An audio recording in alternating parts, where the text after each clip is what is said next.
Curtis Yarvin is a controversial figure. There are the supporters and the critics, and not much in between. Most people either admire him or despise him. I'm not going to label him here. Instead, I want to look at what he has to say and above all, what he has to propose. I'm interested in that too. I'm not going to talk about his criticism of democracy. After all, democracy is there to be criticized and reformed. But Yarvin isn't interested in reforming democracy. He wants to get rid of it altogether. He thinks he has found the answer. And who does he think he is that he has found the solution? He became well known as a blogger, writing under the pseudonym Mencius Moldbug. But he now publishes under his own name and writes books. He's being discussed today because some people in Trump's administration, like Vice President J.D. Vance, are openly admirers of Yarvin. He also got his supporters in Silicon Valley, especially among rich investors like Marc Andreessen. He's not part of academia. But he has found an influential audience. This is also because he is good at packaging his ideas. He talks about the red and blue pill, like in the film Matrix.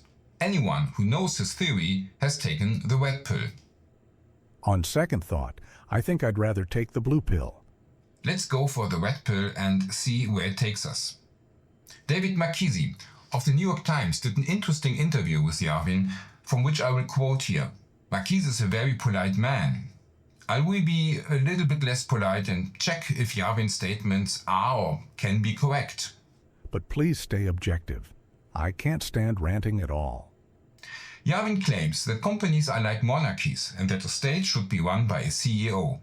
This is the basis of his political theory. Why having a strongman figure would be better for people's lives? Can you answer that question? Yes. I think that, the best answer, when I ask people to answer that question, I sort of ask them to look around the room and basically point out everything in the room that was made by a monarchy. Okay, I'll look around. Because these things that we call companies are actually little monarchies. Yeah. Okay, and then you're looking around yourself. Well, when I look around here, I see a lot of stuff from IKEA. Should the CEO of IKEA become president? Maybe we should all learn Swedish. And should our kids be named Freya and Hjalmar? So let's compare a monarchy with a business. A company tries to make a profit, but has to follow certain rules. It makes money from selling stuff. A monarchy does not make a profit. It extracts money from its country through taxes. It also does not have to obey rules. It makes the rules for others, which are called laws. The only thing it has to produce is power. Every monarchy has a military and a legal system to keep its power. But a company doesn't have any of that. A company, like its competitors, must obey the law and cannot use force.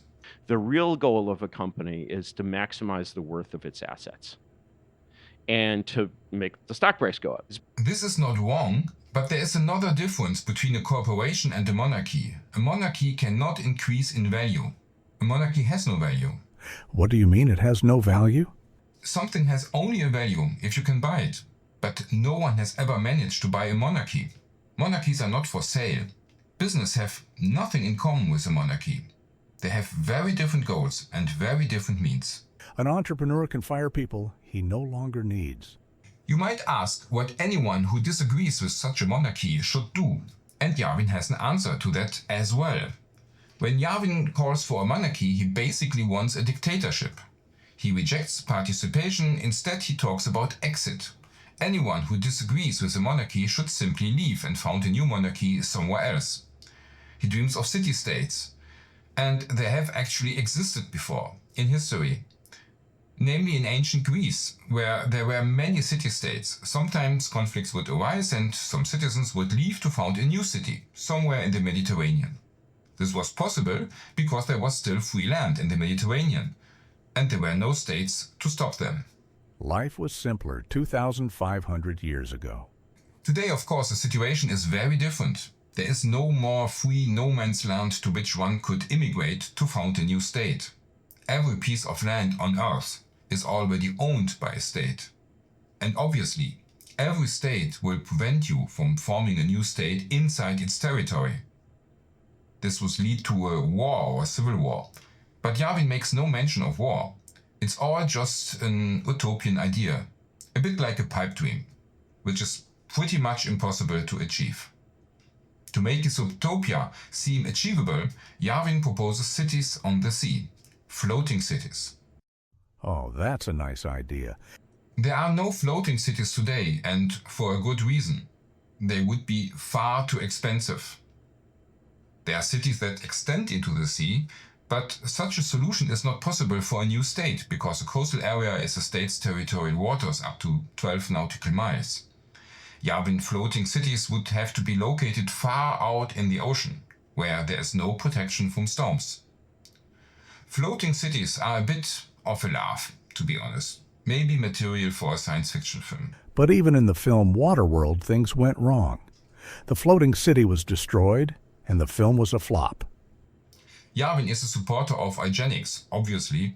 For him, when it comes to humans, there's the good stock and the bad stock. The good stock should be bred, but he also has a soft spot for the liberal left. He says they are misinformed.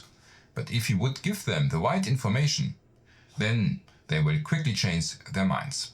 And I think this is something that basically the new administration could do a much better job of reaching out to progressive Americans and not demonizing them and basically saying, hey, you want to make this country a better place? I feel like you've been misinformed in some ways. You're not a bad person. This is like 10 to 20% of Americans. This is a lot of people are like the NPR class, but they are not bad people.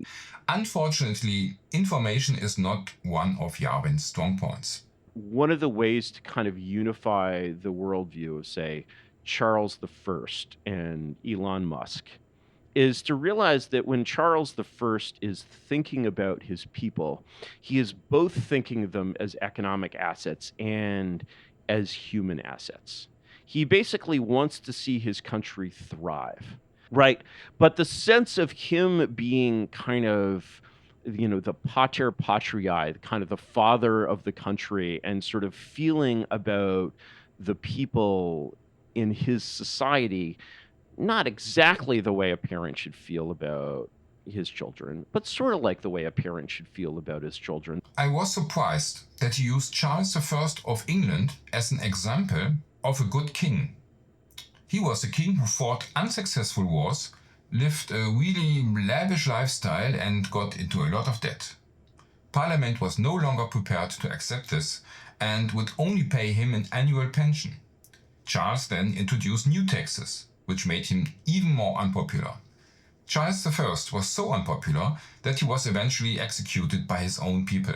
Charles I isn't the best example of a good monarch then. Yarvin tries to portray the area of monarchy between 1000 and 1900 as an area without genocides and massacres.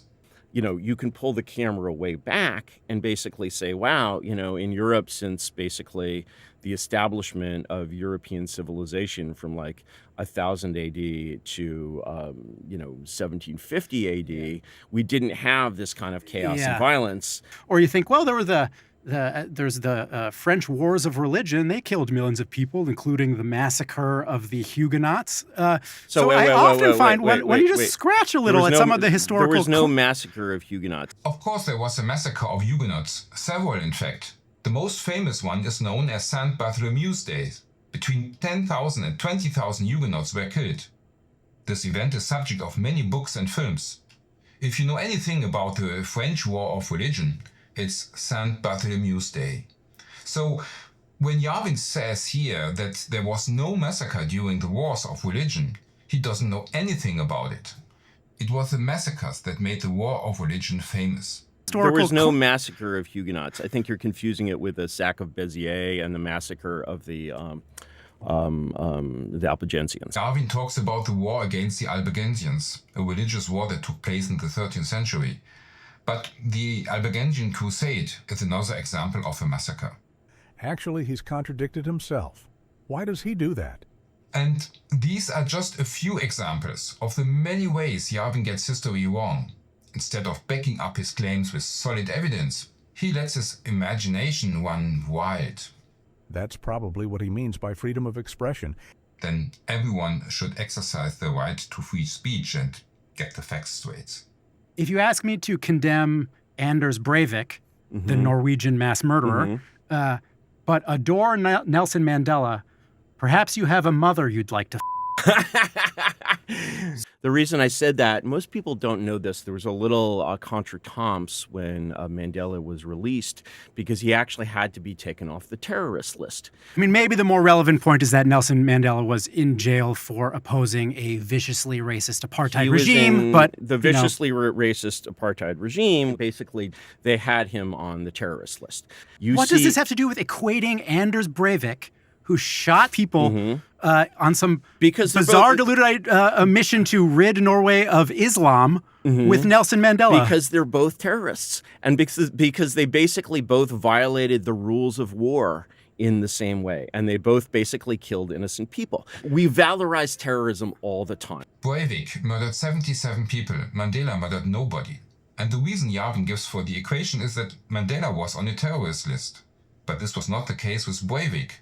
He was arrested immediately after committing his crime. The reason that Mandela was on the terrorist list was because the apartheid state of South Africa put him on it. Mandela, the leader of a movement that fought against apartheid, was a threat to the regime. For this reason he was put on the terrorist list.